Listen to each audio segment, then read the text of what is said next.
The city of Medford is bracing for a winter storm. It's supposed to be significantly cold.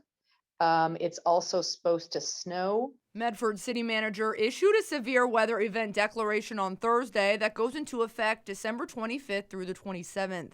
This declaration allows the severe weather shelter on 685 Market Street to open. I conferred with a variety of people, Access, our livability team, and a variety of people yesterday, our emergency manager, to look at the weather, look at the conditions, and make that decision. The city also decided to not enforce tent restrictions during the severe weather declaration. Just last spring, City Council approved an ordinance prohibiting camping in many areas of the city.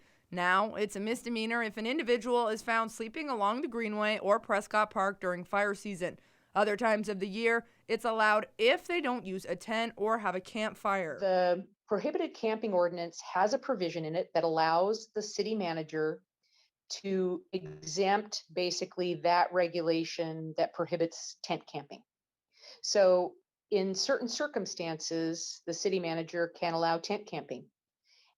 This is one of those situations where Deputy City Manager Kelly Matting says one counselor brought up the idea of not enforcing the ordinance all winter long, but the city didn't move forward with that. Instead, the council decided not to enforce it only during severe weather declarations. the livability team had done good work this summer, and they didn't want to step back to a situation where there were lots of tents on the Greenway again. Matting says the decision was backed by the livability team, police department, and Access. Housing advocate Meg Tinnen says she's glad the city is taking some action, but would rather see a long-term solution. People's tents have already been taken, that you can't just make a switch for people in these situations on a dime and then expect the impact to be immediate. When the severe declaration expires, the regulation against tent camping will resume. And what's going to happen on the 28th when the tent ban is now happening again